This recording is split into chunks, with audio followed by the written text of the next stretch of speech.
एक गांव था। उस गांव में एक कुरिया ब्राह्मण रहता था। वो ब्राह्मण देव सूर्य भगवान का परम भक्त था। लेकिन ब्राह्मण देव घर ही में सूर्य भगवान को पूजा करता, लेकिन कोई काम नहीं करता था और न ही वो घर से बाहर निकलता था।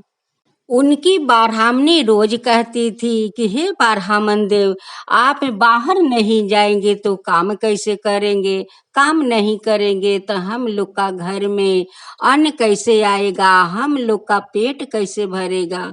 हम लोग के संसार कैसे चलेगा? ब्राह्मण देव, आप जाइए बाहर में, कोई काम खोज कर तो किया करो। ऐसे हम लोग का कब तक गुजारा चलेगा? कब तक हम लोग तकलीफ उठाएंगे? ब्राह्मण देव, आप जाइए बाहर में, कोई काम खोजिए, आपको जरूर काम मिल जाएगा।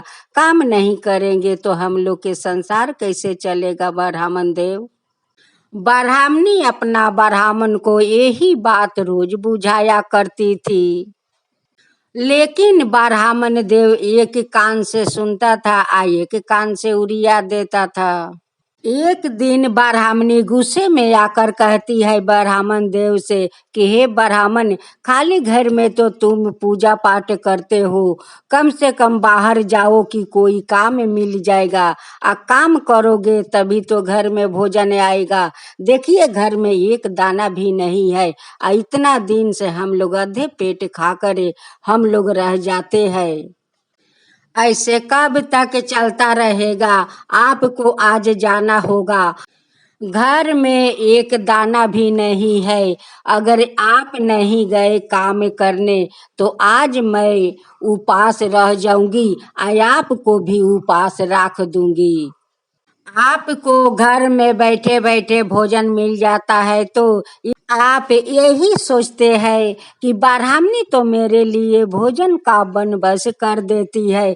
ये सोच आपका गलत है। घर में तो एक भी दाना नहीं है कि मैं आज दाना बनाऊंगी।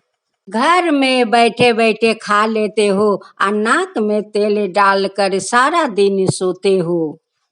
ये बात सुनकर तो ब्राह्मण देव बहुत क्रोध हो जाते हैं और एक गमछा लेकर अपना मुंह को ढाक लेता है और ढाक कर बाहर निकल जाते हैं।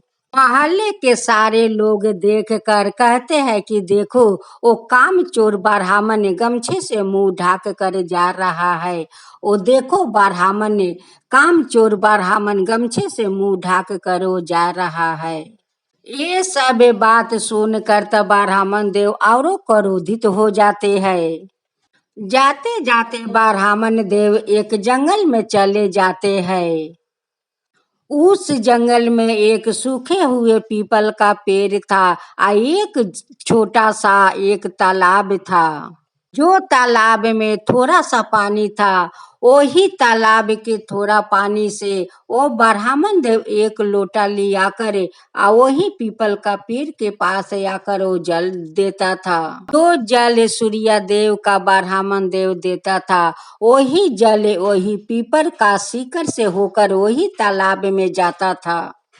प्रत्येक दिन ब्राह्मण देव वही तालाब से जल लेकर सूर्य देव के दिया करता था। जल देते देते तो कुछ दिन बीत गया।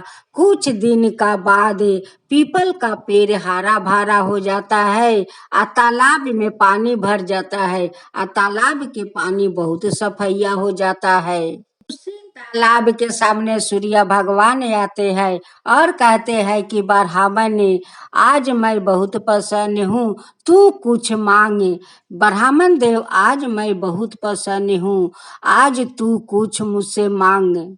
इस आवाज सुनकर ब्राह्मण देव अपना आस पास चारों तरफ देखता था। कहता था कि यहाँ पर तो नहीं कोई पंछी है और नहीं कोई जानवर है और ना कोई आदमी है। ये आवाज आता है तो कहाँ से आता है? फिर दूसरा दिन ब्राह्मण देव वही तालाब में स्नान करके या जल लिया कर जल सूर्य देव को दे रहा था। उस समय सूर्य देव आकर कहते हैं कि ब्राह्मण, मैं बहुत प्रसन्न हूँ, आज तुम कुछ मांग लो।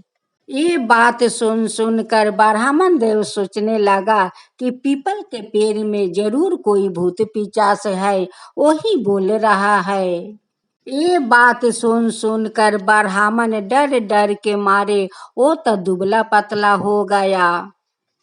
एक दिन ब्राह्मणी जाते जाते वही जंगल में पहुंच जाती है और पहुंच कर देखती है अपना ब्राह्मण को कि ये ब्राह्मण तो बहुत दुबला पतला हो गया है। इस जंगल में ब्राह्मण देव को भोजन मिलेगा तो कहाँ से मिलेगा, उसलिए ब्राह्मण इतना दुबला पतला हो गए है। ब्राह्मणी ब्राह्मण के पास जाती है और पूछती है कि ब्राह्मण देव आप इतना दुबले पतले क्यों हो गए हैं। ब्राह्मण अपना ब्राह्मणी से कहता है कि यहाँ देखो, एक आवाज आता है, लगता है कि कोई भूत पिचास यहाँ पर है। ब्राह्मणी कहती है कि वो भूत पिचास क्या आपको कहते हैं, वो तो बताइए। जब मैं सूर्य भगवान को जल देता हूँ तब यही तालाब से आवाज आता है कि हे ब्राह्मण, तुम बहुत, मैं तुम पर प्रसन्न हूँ, अब तो तुम कुछ मुझसे मांग लो। ब्राह्मणी कहती है कि हे ब्राह्मण देव, आपको श्रद्धा भक्ति देख कर सूर्य देव शायद आप पर बहुत प्रसन्न है, उसलिए सूर्य देव कहते हैं कि ब्राह्मण, मुझसे तू कुछ मांग लो। आप पर प्रसन्न होकर वो कुछ देना चाहते हैं ब्राह्मण देव। वो कहती है कि हे ब्राह्मण देव, आप क्यों नहीं सूर्य भगवान से कुछ मांग लेते हैं। ब्राह्मण देव कहते हैं कि ब्राह्मणी, मैं क्या मांगू, कैसे मांगू, मुझे तो कुछ मांगना ही नहीं आता है, मैं क्या मांग लूं। जब सूर्या देव आपसे ये बात कहे कि हे ब्राह्मण देव, आज तो मैं तुम पर बहुत प्रसन्न हूँ, आज तुम कुछ मुझसे मांग लो। हे ब्राह्मण देव, यही आप सूर्य भगवान से मांगिए कि 9 खंड के महल, महल के अंदर सोने के पलना, पलने के अंदर परपोता और परपोता को झुलाते हुए दास दासियों को मैं देखूं। यही आप मांग लीजिए सूर्य देव से।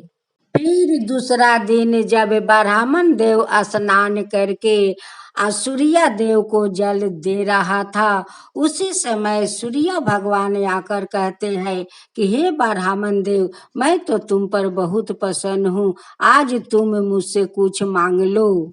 ब्राह्मण देव सूर्य भगवान को हाथ जोड़कर कहते हैं कि हे सूर्य भगवान, आप देने चाहते हैं तो हमें दीजिए 9 खंड का महल, महल के अंदर सोने के पलना, पलने के अंदर परपोता और परपोता के झुलाते हुए मैं दास दासियों को देखूं।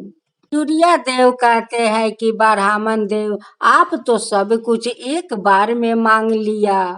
ब्राह्मणी तो अपना ब्राह्मण को ये बात बता कर घर चली गई थी। जब ब्राह्मण देव जंगल से लौटते हुए अपना घर जाता है, देखता है कि वहाँ पर तो महल है, यहाँ पर तो कोई टूटे फाटा घर नहीं है। ही महल से 2 दासी जा रही थी। ब्राह्मण देव वो दोनों दासी से कहते हैं कि देखो, यहाँ पर एक टूटा हुआ घर था और उस घर में मेरी ब्राह्मणी रहती थी, कहाँ चली गई आप लोग के पता है।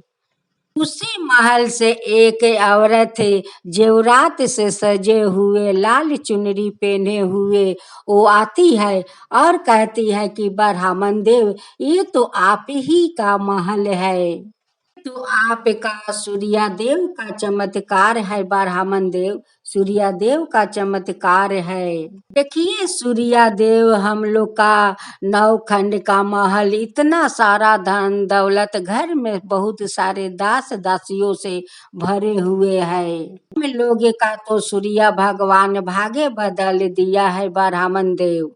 हे सूर्य भगवान, जैसे वो कुरिया ब्राह्मण को आप महल से लेकर अन्न धन से भर दिया, वैसे ही सब कोई का ऊपर कृपा कीजिए। हे सूर्य देव, सब कोई का ऊपर कृपा कीजिए। जो आपका कहानी सुनाता है, जो सुनता है, जो हुँकारी पड़ता है, उन सब पर कृपा कीजिए। जय सूर्या देव, जय सूर्या देव।